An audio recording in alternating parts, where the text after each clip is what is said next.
తుళ్లూరులో వివిధ కార్యక్రమాలు జరిగాయి. వివరాలు రాజధాని రిపోర్ట్లో.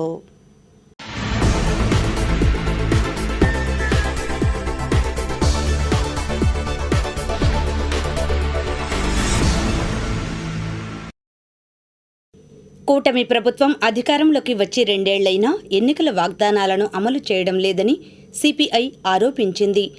మంగళవారం ఈ పార్టీ ఆధ్వర్యంలో తుళ్లూరు తహసీల్దార్ కార్యాలయం వద్ద నిరసన ప్రదర్శన జరిగింది. ఈ మేరకు డిప్యూటీ తహసీల్దార్కు వినతిపత్రం అందజేశారు.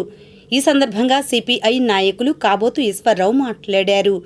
ఇంకా ఈ కార్యక్రమంలో నాయకులు పచ్చల సాంబశివరావు, ముప్పాళ్ల శివశంకర్రావు, గుర్రంకొండ సత్యానందం, కె దేవునిదయ, బెజవాడ యాకోబు, షేక్ నాగుల్ మీరావలి, గడ్డం కృష్ణ, కొరగంటి కవిత, షేక్ జాన్బీ తదితరులు పాల్గొన్నారు. రాష్ట్ర సమితి పిలుపులో భాగంగా తుళ్లూరు మండల కేంద్రం తహసీల్దార్ వారి కార్యాలయం వద్ద నిరసన కార్యక్రమం చేపట్టడం జరుగుతుంది. ముఖ్యంగా భారత కమ్యూనిస్టు పార్టీ గత ప్రభుత్వం హయాంలో కూడా గ్రామాల్లో 3 సెంట్లు, పట్టణాల్లో 2 సెంట్లు ఇవ్వాలని భారత కమ్యూనిస్టు పార్టీ చెప్పడం జరిగింది. మరి భారత సిపిఐ చెప్పినటువంటి మాటను కూడా గత ప్రభుత్వం వినకుండా సెంటు స్థలం ఇచ్చి సరిపెట్టుకోవడం జరిగింది. కొంతమందికి అయితే పట్టాలు మంజూరు చేశారు తప్ప మరి ప్లాట్స్ని ఇంతవరకు ఎవరికి ఇచ్చినటువంటి దాఖలాలు లేవు. మరి ఈనాడున్న కూటమి ప్రభుత్వం ఆనాడు ప్రతిపక్షంలో ఉన్నప్పుడు మేము అధికారంలోకి వస్తే గ్రామాల్లో 3 సెంట్లు, పట్టణాల్లో 2 సెంట్లు ఇచ్చి ఇంటి నిర్మాణానికి 4 లక్షల రూపాయలు ఇస్తానని హామీ ఇవ్వటం జరిగింది. మరి ఈనాడు కూటమి ప్రభుత్వం అధికారంలోకి వచ్చి 2 సంవత్సరాలు గడుస్తున్నప్పటికీ ఇప్పటి వరకు ఏ ఒక్కరికి ఇళ్ల స్థలం కానీ, కొత్త రేషన్ కార్డు కానీ, కొత్త పెన్షన్ కూడా ఇప్పటి వరకు ఏ ఒక్కరికి మంజూరు చేసినటువంటి దాఖలాలు లేవు. రాజధాని అమరావతి పరిధిలో రాయపొడి, తుళ్లూరు గ్రామాలకు చేరువలో మెగా ఇంజనీరింగ్ సంస్థకు చెందిన స్టాక్ పాయింట్లో సోమవారం అర్ధరాత్రి అగ్ని ప్రమాదం జరిగింది. ఈ ప్రమాదం జరిగిన ప్రదేశంలో డాగ్ స్క్వాడ్స్తో పరిశీలించారు. యాక్సిడెంట్ స్పాట్ను అమరావతి అభివృద్ధి సంస్థ చైర్పర్సన్, మేనేజింగ్ డైరెక్టర్ శ్రీమతి డి లక్ష్మీ పార్థసారథి పరిశీలించారు.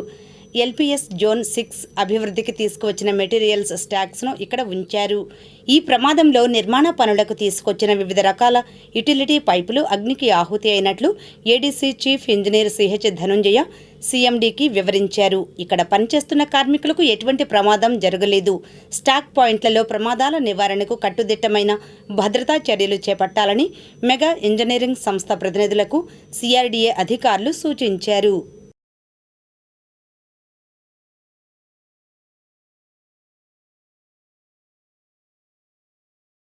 అమరావతి బ్రాండ్ అంబాసిడర్ వైద్య విద్యార్థిని అంబుల వైష్ణవి పిలుపు మేరకు చెయ్యి కలుపుదాం, అమరావతిని అభివృద్ధి చేద్దాం, ప్రతి కుటుంబం వారు 116 రూపాయలు అమరావతి అభివృద్ధికి సహాయం చేద్దాం అనే నినాదంతో వైష్ణవి తండ్రి డాక్టర్ మనోజ్ మంగళవారం రాయిపొడిలో గ్రామస్తులకు అవగాహన కల్పిస్తూ ఓ కార్యక్రమం నిర్వహించారు.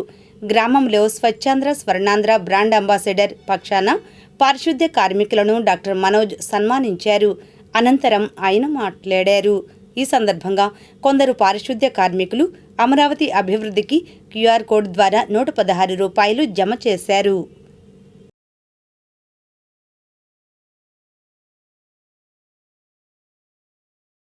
మా పాప అమరావతి బ్రాండ్ అంబాసిడర్ అంబుల వైష్ణవి తను ఫైనల్ ఎంబీబీఎస్ చదవడం వల్ల తనకి ఈ కార్యక్రమానికి అటెండ్ కాలేకపోయింది. క్లాసులు జరుగుతున్నాయి. అందులో ఈరోజు రాయపూడి అనే ఈ గ్రామానికి నేను రావడం జరిగింది సార్. అమరావతికి జీవం పోద్దాం, రాజధాని నిర్మిద్దాం, రాష్ట్రాన్ని అభివృద్ధి చేద్దాం అనే ఈ వైష్ణవి సంకల్పానికి వీరు చేసిన సహాయానికి రాయపూడి రైతులు మరి భూములు ఇచ్చారు. వారి పూర్వీకుల భూములన్నీ ఇచ్చి వాళ్ళు రాజధాని కోసం మరి ఒక ముందడుగు వేశారు. దీనికోసం రాష్ట్ర ప్రభుత్వ తరఫున ఈ రైతులకి నేను పాదపూజ చేయాలని ఈ ఊరు రావడం జరిగింది సార్. వీరికి పాదపూజ చేసే అదృష్టం కలగడం నాకు దేవుడు ఇచ్చిన వరంగా భావిస్తున్నాను. స్వర్ణాంధ్ర స్వచ్ఛాంధ్ర కింద అమరావతి రైతులు ఎంత కష్టపడ్డారో అమరావతిలో ఉన్నటువంటి గ్రీన్ అంబాసిడర్స్ మన రాజధానిని అంతా పరిశుభ్రంగా ఉంచుతున్నారు. కాబట్టి వారికి కూడా నా పాదపూజ చేసి వీళ్ళ కృతజ్ఞతకి వీళ్ళు చేసే కార్యక్రమాలకి నాకు నా జీవితం ధన్యమైందిగా భావిస్తూ వీళ్ళకి పాదపూజ చేస్తాను. ఇలాగే రాష్ట్రం అంతా తిరుగుతాను. స్వచ్ఛాంధ్ర స్వర్ణాంధ్ర కోసం రాష్ట్ర ప్రభుత్వం తరఫున ఈ గ్రీన్ అంబాసిడర్స్కి కాలు కడగాలనుకుంటున్నాను. అలాగే అమరావతి కోసం భూములు ఇచ్చినటువంటి రైతులు ఒక్క 116 రూపాయలు ప్రతి ఇంటి నుంచి ఒక్క 116 సహాయం చేస్తే మన రాష్ట్రాన్ని మనం నిర్మించుకుంటాం. మన అమరావతిని మనం నిర్మిద్దాం. మన బిడ్డల భావి భవిష్యత్ తరాల కోసం నేను ఈ కంకణం కట్టుకున్నాను. మీరందరూ సహాయం చేసి ప్రతి ఇంట ఒక 116 రూపాయలు మీకు వీలైనప్పుడు సహాయం చేస్తారనేది నా ఆశ.